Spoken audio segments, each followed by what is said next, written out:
Hi friends, welcome to London Tamil kitchen. இன்றைக்கு நான் pineapple upside down கேக்கோடு வந்திருக்கிறேன். பைனாப்பிள் அப்சைட் டவுன் கேக் செய்கிறது எப்படின்றதை step by step பார்ப்போம் வாங்கும்.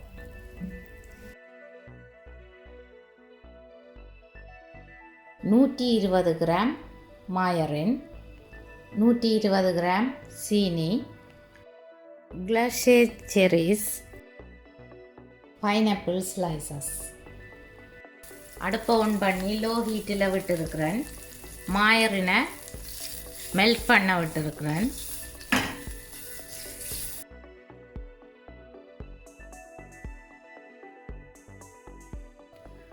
மாயரின் இப்படி மெல்ட் பண்ணினா பிறகு இனி நான் எடுத்து வச்சுக்கிற சுகரை ஆட் பண்ணி மிக்ஸ் பண்ணுவேன். சுகரம் மிக்ஸ் பண்ணப்பட்டா சரி, இந்த மாயரினில் கரைஞ்சதுண்டா சரி, கன நேரம் வச்சு காய்ச்ச தேவையில்லை.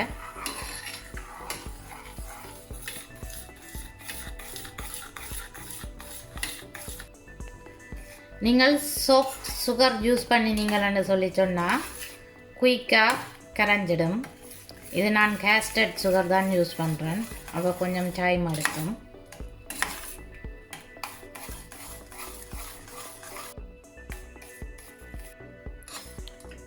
சீனி இப்படி கரைஞ்சா பிறகு நான் அடுப்பு ஆஃப் பண்ணுறேன். பேக்கிங் ட்ரே எடுத்து கிரீஸ் ப்ரூஃப் பேப்பர் போட்டு வச்சுக்கிறேன். இனி காய்ச்சி வச்சுருக்கிற இந்த மாயரினையும் சீனியையும் இந்த பேப்பருக்கு மேலே போட்டு பரவ போகிறேன். சீனி நல்லா கரையாட்டியும் பரவாயில்லை, பேக் பண்ணைக்குள்ளேயும் சீனி கரையும்.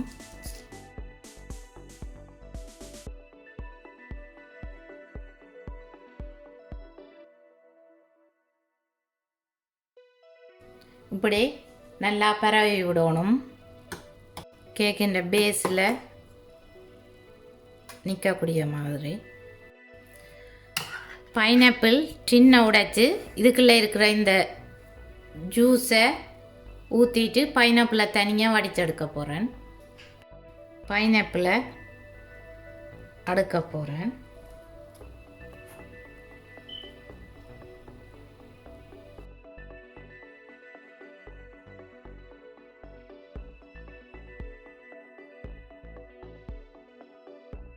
பைனாப்பிளை இப்படி பேஸில் அடுக்கி வச்சுருக்கிறேன். எனக்கு 1.5 டின் பைனாப்பிள் தேவையாக இருந்தது. ஒரு டின்னில் 272 கிராம் ரைன் வெயிட். 2 பைனாப்பிள் டின் வேணும். கிளஷேட் செரீஸை பைனாப்பிள்ன்ற அந்த ஹோலுக்குள்ளே வைக்கிறேன்.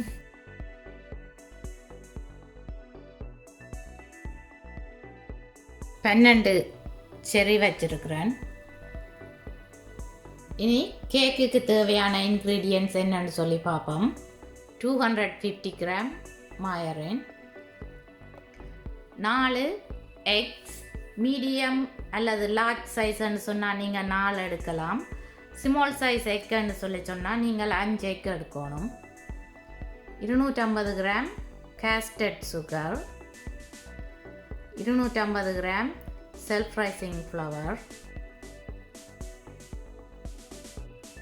2 டேபிள் ஸ்பூன் மில்க் ரூம் டெம்பரேச்சரில் இருக்கணும். அதே மாதிரி மாயரினும் ரூம் டெம்பரேச்சரில் இருக்கணும். பைனாப்பிள் எசன்ஸ் எடுத்து வச்சுக்கிறேன், 1 டேபிள் ஸ்பூன் தேவை. 2 ஸ்பிஞ்ச் சால்ட். நீங்கள் எடுத்து வச்சிருக்கிற மாயரினுக்குள்ள 2 ஸ்பிஞ்ச் சால்ட்டையும் எடுத்து வச்சுக்கிற சுகரையும் போடுறேன்.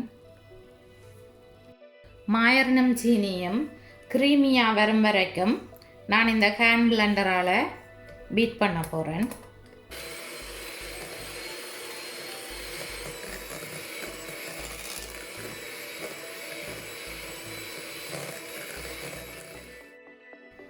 மாயரினும் சீனியும் பீட் பண்ணப்பட்டு இப்படி கொஞ்சம் லைட் கலராகவும் க்ரீமியாகவும் வரணும். அதுக்கு பிறகு தான் எக் ஆட் பண்ண போகிறேன்.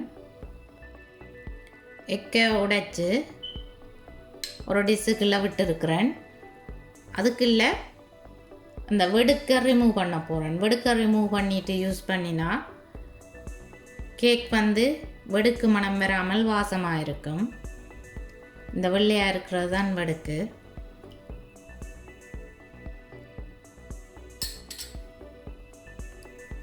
இனி 1 minute பீட் பண்ண போகிறேன். 1 minute பீட் பண்ணினா பிறகு நான் இனி ரெண்டாவதைக்கு ஆட் பண்ணுறேன். இனி திரும்ப 1 minute பீட் பண்ண போகிறேன்.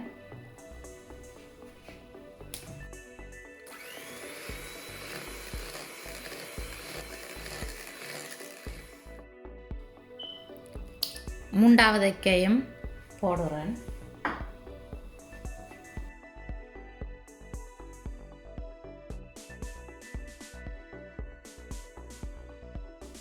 எடுத்து வச்சிருக்கிற நாலாவதைக்கையும் ஆட் பண்ணுறேன். 1 tablespoon பைனாப்பிள் எசன்ஸ் விடுறேன். பைனாப்பிள் எசன்ஸ் இல்லைன்னு சொல்லிட்டேன்னா நீங்கள் வெனிலாவும் விடலாம். இனி சீனி கரைந்தனைக்கும் பீட் பண்ணி எடுக்கணும்.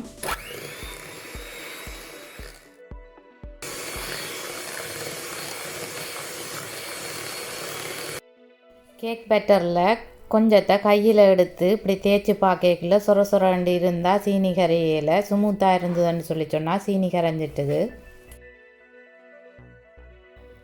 இனி எடுத்து வச்சிருக்கிற செல்ஃப் ரைசிங் ஃப்ளவரை கொஞ்சம் கொஞ்சமாக போட்டு மிக்ஸ் பண்ண போகிறேன்.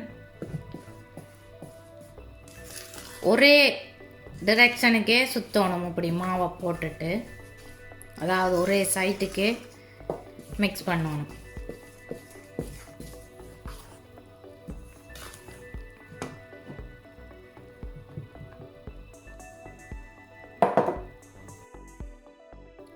மாவை மிக்ஸ் பண்ணினா பிறகு எடுத்து வச்சிருக்கிற மில்கை விட்டு மிக்ஸ் பண்ண போகிறேன்.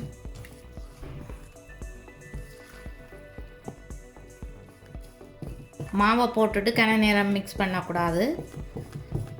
மாவும் இந்த மில்க்கும் பட்டரோடு சேர்ந்து மிக்ஸ் பண்ணப்பட்ட பிறகு கேக் பேட்டர் ரெடி ஆகிட்டு இனி கேக் ட்ரேக்குள்ள இந்த கேக் பேட்டரை ஊற்றி பரவ போகிறேன்.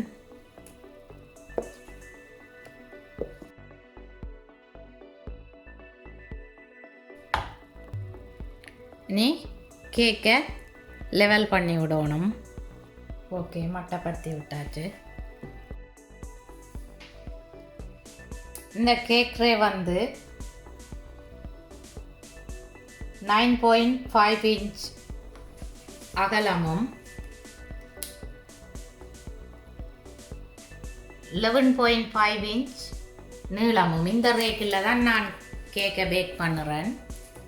நீங்கள் ரவுண்ட் ஷேப்பான ரேக்குள்ளே பேக் பண்ண போகிறீங்கன்னு சொல்லி சொன்னால் பேக்கிங் டைம் இந்த ட்ரேயை விட 10 to 15 minutes கூடவாக இருக்கும். 180 செல்சியஸ்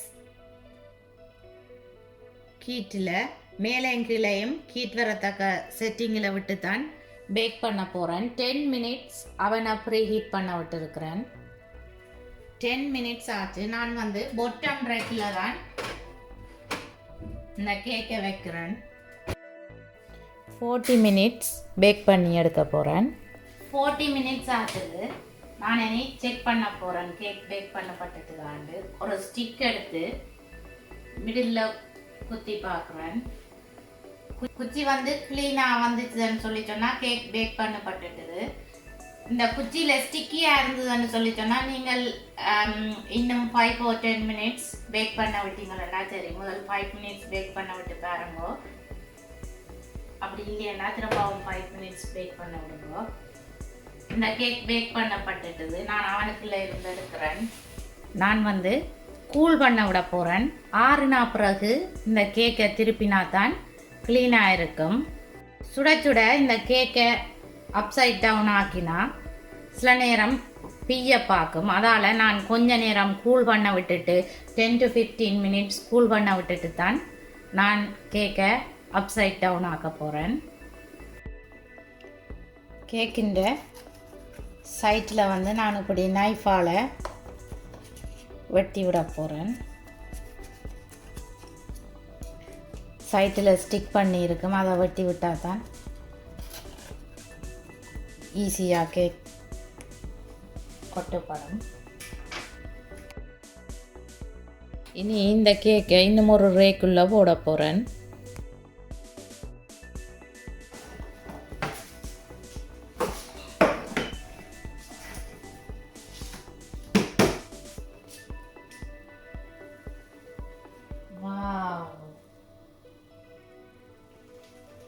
சூப்பராக வந்திருக்குது பாருங்க. கேக் எப்படி வந்திருக்குதுன்னு பார்த்தீங்களா? நல்ல வடிவாக இருக்குது.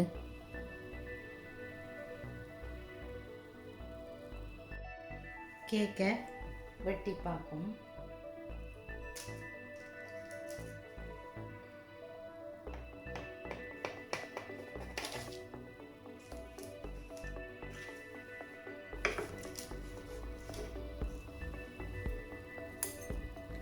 எப்படி வந்திருக்குதுன்னு பாருங்க.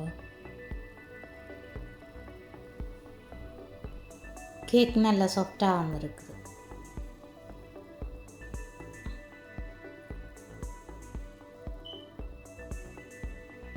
நல்லா சாஃப்டாக இருக்குது, நல்லா டேஸ்டாக இருக்கு. இந்த பைனாப்பிள் அப்சைட் டவுன் கேக்கை நீங்களும் செய்து பாருங்கோ. செய்து பார்த்து எப்படி வந்தேன்னு சொல்லி எனக்கு கமெண்ட் போடுங்கோ. இதுவரைக்கும் என்னுடைய சேனலை சப்ஸ்கிரைப் பண்ணின எல்லோருக்கும் ரொம்ப ரொம்ப நன்றி. என்னுடைய வீடியோ பார்த்த அனைவருக்கும் நன்றி. மீண்டும் இன்னும் ஒரு ரெசிபியோடு உங்களை சந்திக்கும் வரை உங்களிடமிருந்து விடைபெறுவது உங்கள் மதி. பாய்.